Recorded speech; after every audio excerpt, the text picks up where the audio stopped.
저희 친구 중에 어린이집 선생님을 하는 친구가 있습니다. 그 친구에게 이런 말을 들은 적이 있습니다. 어린이집에 있다 보면은 그 부모님을 만나본 적도 없는데 그 부모님이 어떤 분이실지 예상이 된다는 것입니다. 다 아시듯이 그 아이 때문에 그렇습니다. 어린이집에 다니는 아이들이 부모님의 모습을 그대로 흉내낸다는 것이죠. 예를 들어 집에서 엄마가 맨날 아우 못 살아, 못 살겠어 이러면 애들이 유치원 가서 이런대요. 아우 못 살아, 못 살겠어. 그리고 아이 지겨워 그러면 애들이 가서 그러네요. 아우 지겨워. 얼마나 귀엽습니까? 애들이 유치원에서 엄마 아빠가 하는 행동을 똑같이 한다는 거예요. 제가 한번 저희 첫째 저희 조카를 보고선 깜짝 놀란 적이 있어요. 저희 조카를 저희 어머니가 봐주시거든요. 할머니가 봐주시는 거죠. 근데 애들 입맛이 저희 할머니 입맛이더라고요. 저희 엄마 입맛이에요. 뭐냐면 애들이 시금치를 좋아해요. 그리고 집에 갔더니 냉이를 까다먹어 냉이를 까먹어요. 그러면서 맛있대. 난 그런 말도 처음 들어봤어. 냉이가 맛있다는 말. 할머니 입맛을 그대로 따라가는 거예요. 물론 지금은 초콜릿을 더 좋아합니다. 그랬다는 거죠. 근데 뭡니까? 자녀들에게는요, 부모님의 모습이 그대로 투영이 됩니다. 음식부터 말투 그리고 습관까지 부정적인 부모이면 부정적인 모습이, 사랑 많은 부모이면 사랑 많은 모습이 아이에게 그대로 투영이 된다는 것입니다. 오늘은 하나님께서 우리에게 주시는 말씀, 가르쳐 지키라는 말씀으로 오늘 본문으로 들어가 보자 합니다. 오늘 본문에서 하나님께서는 이스라엘 백성들에게 이렇게 명령하십니다. 단 한 가지입니다. 하나님 여호와를 사랑하라. 그리고 하나님께서는 이렇게 말씀하십니다. 5절입니다. 너는 마음을 다하고 뜻을 다하고 힘을 다하여 내 하나님 여호와를 사랑하라. 마음을 다하고는 뭡니까? 생각과 의지를 다하는 것입니다. 뜻을 다하는 것은 너의 감정과 열정을 다하는 것이고, 힘을 다하는 것은 너가 가진 모든 것, 재산이나 명예, 권세 등 모든 것을 다하라는 것입니다. 즉 마음과 뜻과 힘을 다해, 이는 온몸을 다해 전인적으로 하나님을 사랑하라는 명령인 것입니다. 그리고 이 하나님을 사랑하라 해서 이 사랑은 히브리어로 아하브입니다. 이 단어는 단순한 감정을 의미하는 것이 아니라 감정에 동반되는 구체적인 행동을 의미하는 말입니다. 사랑한다는 것은 행동을 의미한다는 것입니다. 고대 근동의 속주들은 종주에게 사랑한다고 고백을 하였답니다. 그것은 계약에 대한 충성심, 성실성을 의미하였습니다. 이와 같이 이스라엘도 여호와의 언약 신민으로서 그의 종주 여호와에 대해 그의 율법과 계명을 지키는 구체적인 행위를 사랑이라고 할 수 있는 것입니다. 즉 말로만 하는 사랑이 아니라 적극적으로 지켜 행하고 실천하는 사랑이 바로 아하브입니다. 그러므로 이 사랑을 온몸을 다해서 전인적으로 실천을 하라고 명령하시는 것입니다. 6절 말씀입니다. 오늘 내가 내게 명하는 이 말씀을 너는 마음에 새기고. 마음에 새기다라는 말은 말씀을 암송하는 것입니다. 마음에 해당하는 레바브는 사람의 감성을 뜻하기보다는 인간의 지성과 이성이 자리 잡은 곳, 마음에 새기다는 항상 그것을 기억하고 생각하고 묵상하는 것을 의미하는 것입니다. 그러므로 하나님의 사랑은 말씀을 항상 기억하고 묵상함으로 온몸을 다해 하나님의 계명을 지키는 것입니다. 그리고 하나님께서는 이렇게 말씀하십니다. 7절입니다.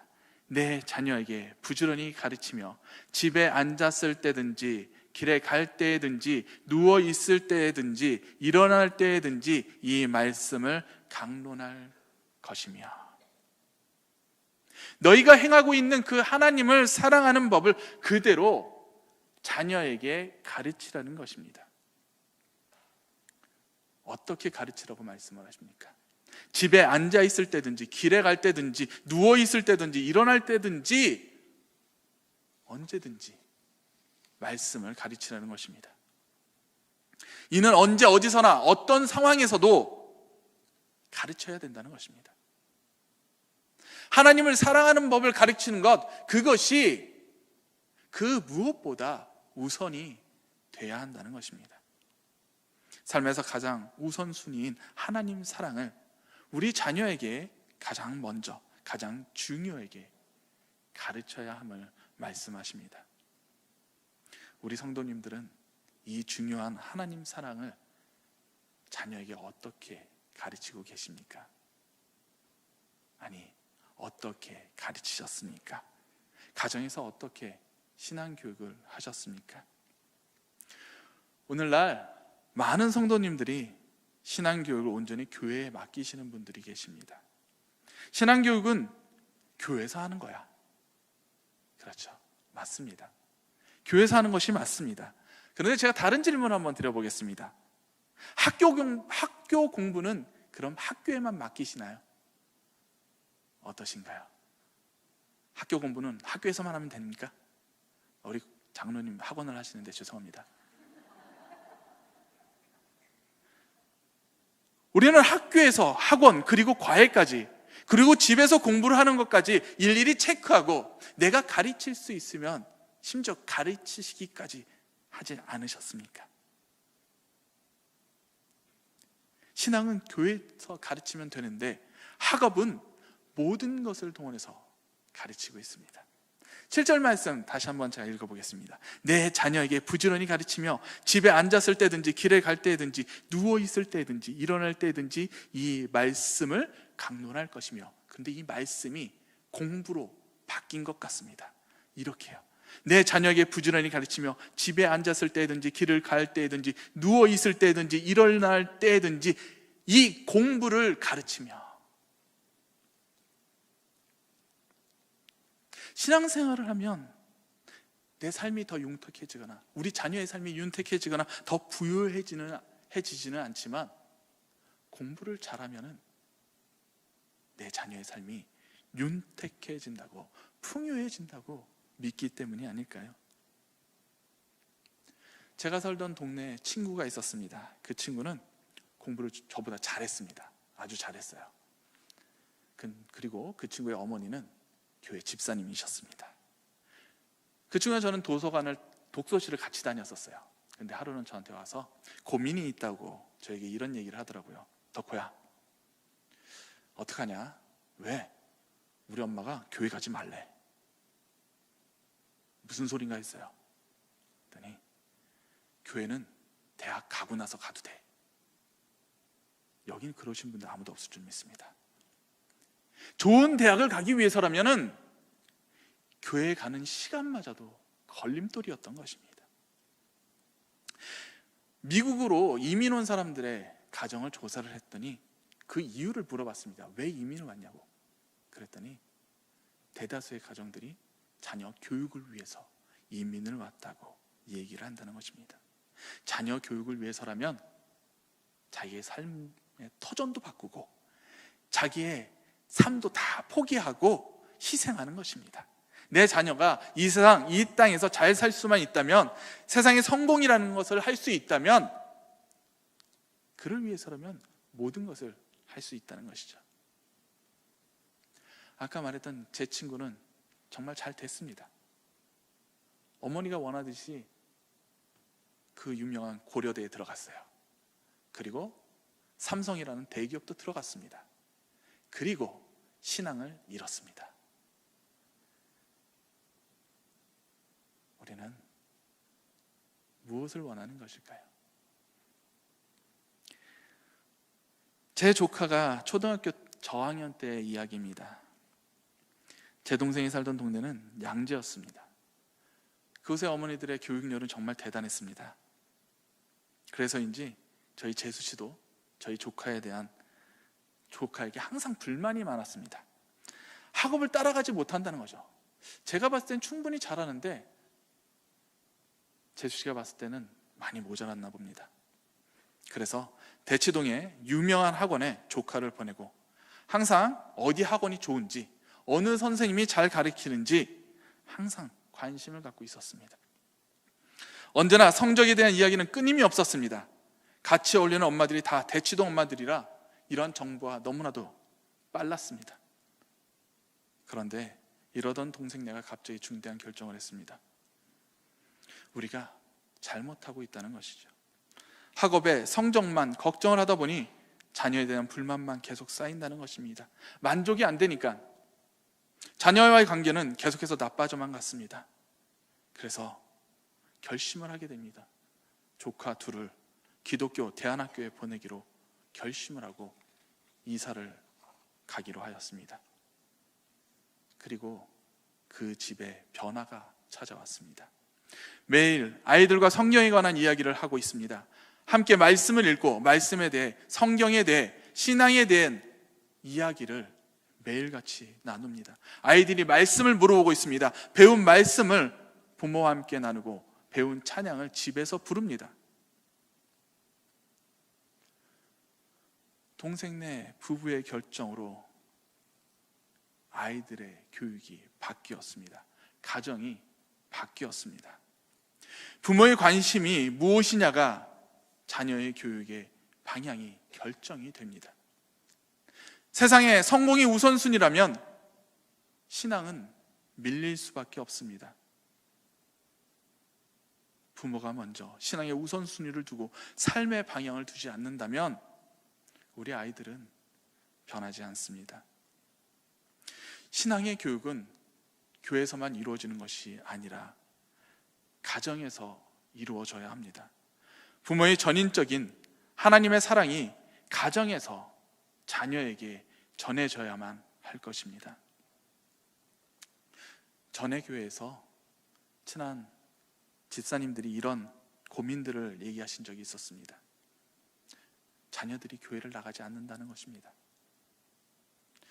중학교, 고등학교 때는 그렇게 열심히 잘 다녔는데 지금은 안 나가요. 물론 사춘기나 혹은 반항기이기 때문에 이런 친구들이 있습니다. 이런 경우를 제외하고 저는 이렇게 물어보곤 했습니다.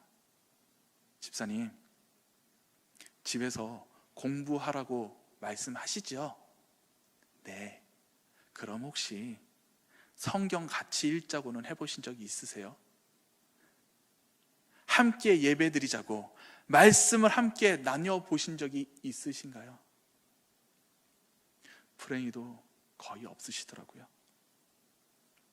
학교와 학원에서 공부를 하고 오면 수업은 어땠는지, 배운 것은 잘 이해가 되었는지, 어려운 것은 없었는지, 그리고 시험은 어땠는지 이런 것들은 항상 묻습니다. 그러나 교회에 다녀온 자녀들에게 오늘의 말씀은 어땠는지, 어려운 것은 없었는지, 궁금한 것은 없었는지 질문하는 경우는 많지 않다는 것입니다. 저 또한 그런 질문을 거의 받아본 적이 없습니다. 하나님을 향한 부모님의 사랑의 모습을 가정에서 자녀에게 전해주시길 바랍니다.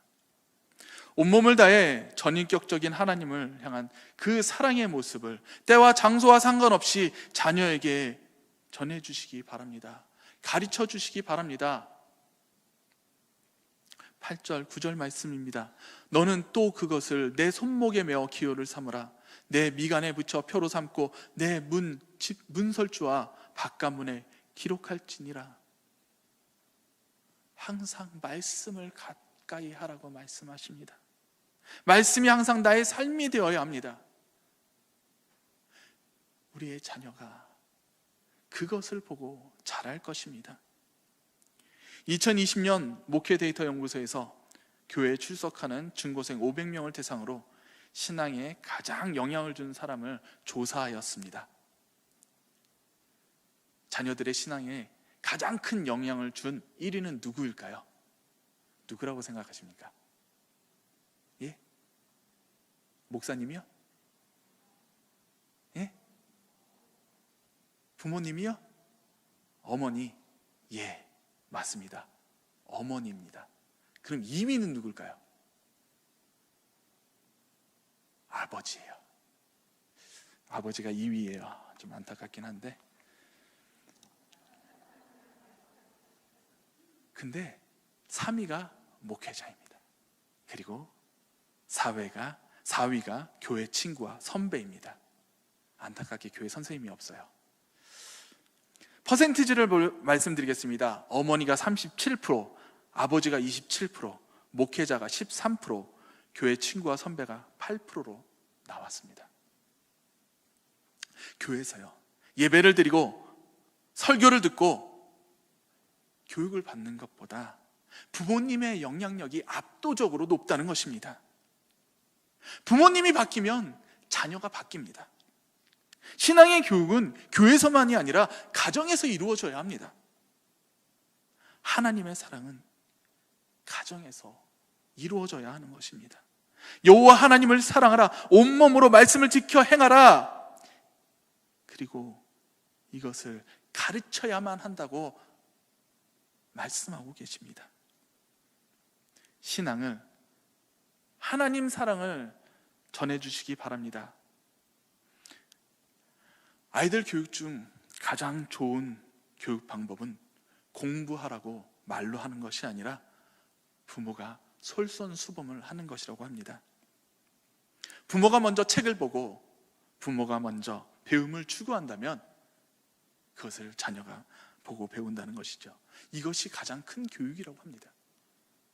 신앙의 교육도 마찬가지입니다. 가정에서 우리 부모님들이 솔선수범, 그것을 보이신다면 우리 자녀들은 그 길을 따라갈 것입니다. 잠언 22장 6절, 마땅히 행할 길을 아이에게 가르치라. 그리하면 늙어도 그것을 떠나지 아니하리라. 이 가르침을 통해 우리 자녀들이 이 생명의 길을 떠나지 않을 것입니다. 세상의 성공이 아니라 하나님 사랑, 영원한 생명의 길을 우리 자녀들에게 전해주시기를 축복합니다. 언제나 말씀과 기도와 찬양이 흘러넘치는 가정이 되기를 축복합니다. 하나님을 향한 사랑이 흘러넘치기를 축복합니다.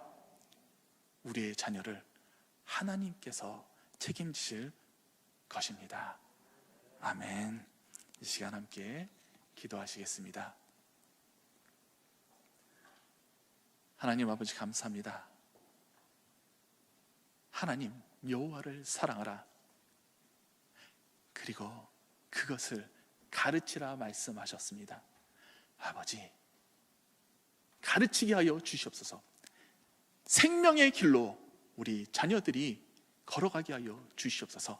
내가 먼저 하나님 사랑함으로 그것을 전하게 하여 주시옵소서. 말씀의 모범으로 우리 자녀들이 이 말씀을 붙들고 나아가게 주여 인도하여 주시옵소서.